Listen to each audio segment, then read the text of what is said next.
Another day is dawning, a new song on the air. A brand new hope is forming, adventure take me there. So welcome everybody to this little mini class, mini lesson.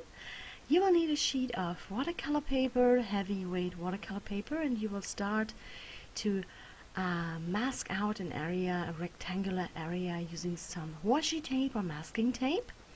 And then you just grab some watercolor pencils or Inktense pencils, or in this case I'm using the graphite pencils, so any water-soluble pencils will do. And then we will jump right in and draw a very simple basic face here, just starting with a curve or two curved lines for the closed eyes here, and just a cute little nose with the nostrils, a tiny curve at the bottom and to the left and to the right. And then for the lips, I'm starting with that center part, just like a wide spread M, and then this bottom curve for the bottom lip and another curve going into the opposite direction for the chin area. Then I'm mapping in the face of the shape of the face here, and just keeping it very simple. As you can see, this is not rocket science, just really keep it very simple. A little triangular curved shape here for the eyebrows, and then I'm starting with the hair. I kind of wanted to have very loose hair that looks like it's like blowing in the wind to one side of the painting. As you can see, just using loose, slightly wiggly lines, so really lines that are in motion, that kind of add that like fluent motion to the overall piece. And then once you have the basic lines in place, I'm just switching my pen here, or my pencil, to like a turquoise blue, turquoise green color, and I'm just adding in a bit of shadow color here around the eyes to kind of sink them back into the face a little, along the hairline, to the cheek area, to the neck, where the head would be casting a bit of a shadow, and also adding a bit of shadow to the lips here, and some more loose lines to the hair here. Again, you can work with any color, so there's no rhyme or reason here. You don't need to work with like perfect skin colors. As you can see, I started with like a dark reddish brown. Now I'm using this turquoise green for the first layer of shading here. Then I'm grabbing a brown graphite pencil to add some more definition, some more lines to the hair here. And overall, again, keeping it very loose. Can also go back into the face and add a little bit more shadow here and there in different areas. And then I'm switching to a green one, to a green pencil. And the more you mix the different colors here, the more fun the result will be in the end, because once we activate the pencil with water and a brush, you can see that right now, and the more different colors you mixed, the more fun and the more interesting the result will be at that point. And at that point, again, you just go in with some clear water and a brush, you activate the pencil lines, and you just very softly allow them to move around, to blend and to bleed. So we're not going for like the perfect softly blend here, but we really kind of want to keep it a little blotchy and a little rough, so that it really looks very loose and like a quick sketch rather than a very detailed painting actually at that point. Okay? Another day is dawning, a new song on the air. A brand new hope is forming, adventure take me there. It's a new day for me. So then next you will do the same technique here in the background, use the same technique in the background, and I'm repeating the colors that I already used in the portrait of the girl here, to kind of bring it all together in a nice and nice and neat way, so that it all looks like it's belonging together. It gives you very like a cohesive, very balanced overall look. So I'm just filling in the background here with some very loose pencil strokes, and once I'm happy with the result, I'm going back in with my brush and some water to kind of softly activate the pigment of the pencil here and to help it to move around a bit. And I totally don't mind if some of the actual streaks of the pencil lines remain visible. I don't want that super soft blend, because if I would have wanted that look, I could have worked with normal watercolors right from the beginning. But in this case, I really want those like rough lines of the pencil that kind of remain on the paper, because for me it just kind of adds the perfect amount of like edginess here, and it kind of is a great like a great opposite for softly blended colors, and then you have those rough lines, those slightly streaky pencil lines still visible on the paper. So this is like a it's a very good balance between two opposites here. And once this all is dry, I'm just using some white here, some white brush paint in the background, just applying it with the eyedropper tool, dropping it in, and then softly moving it around with my wet brush, not completely spreading it out, but just slightly dabbing the brush to create a bit of like a texture in the background here, allowing some of the background areas to peek through as they are. And then on other areas, I have this white kind of softening the background a little bit, kind of muting it a little bit. And this is again like a very beautiful contrast in the end here. Yeah, so next, once all of this is dry, I want to bring a bit more contrast, because right now it is all very soft and very similar when it comes to the colors and the values of the colors, right? So I'm grabbing a dark indigo blue here, just normal watercolor from the pen in this case, and I'm just very softly, very loose, applying it to my portrait here. I definitely just want to bring in more darkness and more contrast into the overall piece here to make it more interesting, because right now it just looked interesting but still very flat. So you definitely need to bring in more darkness to make the overall piece appear more interesting. And as you can see, I'm just very randomly and very loosely mapping and applying some of this blue into the hair here to bring more interest and more contrast into the hair. And now I'm also going back into the face, just around the eyes and down there where the chin is, casting a shadow onto the neck. I'm also applying a bit of this dark indigo blue here for a bit of additional depth and additional shading in the face. Also applying a tiny bit here to the lips and to the bottom of the nose. And as you can see, this instantly makes the portrait pop a lot more, makes it stand out a lot more from the background. And then I'm using my alizarin crimson here, just dropping a bit of it into the background, again just working with very loose, very random like splashes of color here. And as you can see, this slightly turns into like a light pink in some areas where the alizarin crimson kind of reactivates the white brush paint.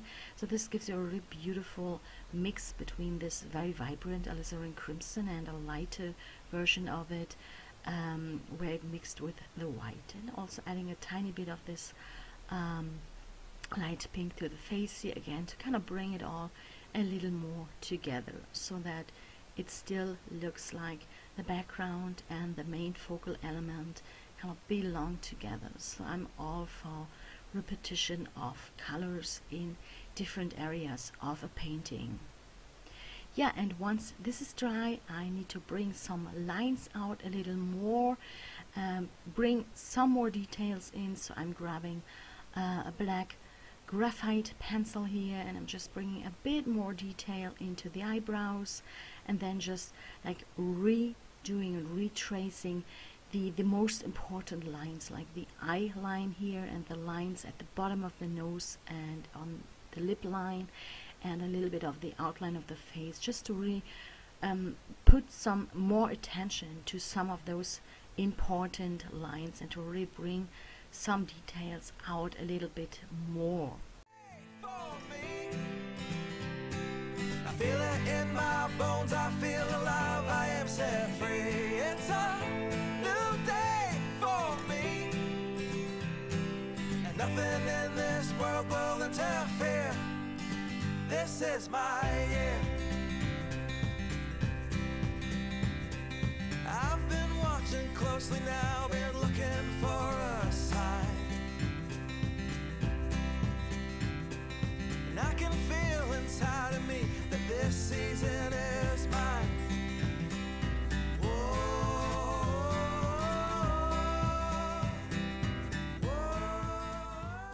And next up, it's time for some splattering fun. So again, I'm using my white brush paint, and I'm slightly watering it down with a bit of water to make it a little more liquid. Then I'm just loading my brush and slightly tapping it with my finger to add some like random splatters and splashes to the overall piece here, to the girl, to the background. So wherever they end up, so no rhyme or reason for that. And the more random it actually looks, the better it looks at the end. And I'm also adding a tiny bit of white here to the face, to the cheekbones and to the lips to kind of add a bit of a light reflection there. Also applying some larger puddles of paint here to the background, and then splattering some more so it looks like a larger paint splatter. And then once I'm happy with the result, once I'm done with the white splattering, I'm loading my brush again with some of the dark indigo blue that I already used in the hair, and I'm adding some more splatters here and also some more larger paint splashes, especially along the edges, since afterwards, once we remove the masking tape here, I want to create some a fun like dripping effect from the edges. You will see that further in the back of the video, that it will totally make sense. So you definitely want to apply those larger puddles along the outline, along the edges. And then I'm grabbing a random stamp here. I'm using a botanical stamp with a flower and some writing, and I'm using some copper shimmering watercolor, metallic watercolor here, copper and gold, just applying it to my stamp using a brush, and I'm also adding a bit of the dark indigo blue back in again keeping it all very close together with the colors that I'm using. And once you added the watercolor to the stamp, you can just apply it like you would with like a normal stamp using stamping ink, but in this case you will end up with a more abstract stamp print, a more imperfect stamp print with a beautiful watercolor look. So I really love this technique. And then I'm also bringing in some gold copper splatters here to again bring it all a little more together and to add a little bit of extra metallic sheen and of extra like glimmer and sparkle. Yeah, and once this is all dry, you can remove the masking tape here, and as you can see in the edges here and there, it kind of bled a little bit underneath the masking tape. If you would want to get rid of that, you could use some white gouache to kind of even out the edges, but in my case I know that I can totally use this to my advantage, because as you can see now, I wanted to add lots of fun splatters to kind of bring the colors from the painting over this crisp edge, so that it kind of looks like this very like this rectangular shape painting kind of is moving into the background in some areas. And this for me is a very, very interesting effect. I really love this look and love to do this. And as you can see down there at the bottom, I'm just using my brush to slightly guide this the liquid paint down into that white area to create a bit of like a drop shape, so it looks like there's some dripping color dripping and color running going on there at the bottom. And for me, this I really love this, again, this contrast between the crisp clean edges and this rectangular painting, and then this again, this openness, this freedom of the splatters, of the splashes, and of the drops kind of going into this white area. It kind of brings it all together in a very beautiful and, for me, very interesting way. So definitely play with that. It's a lot of fun, and you can really achieve some very, very beautiful looks with that, and you kind of bring that very colorful area and the white space in a painting together in a very beautiful yet very cohesive and balanced way, I think. New day for me. I feel it in my bones, I feel alive, I am set free. It's a new day for me, and nothing in this world will interfere. This is my year. I've been watching closely now, been looking for a sign, and I can feel inside of me that this season is mine. Whoa, whoa.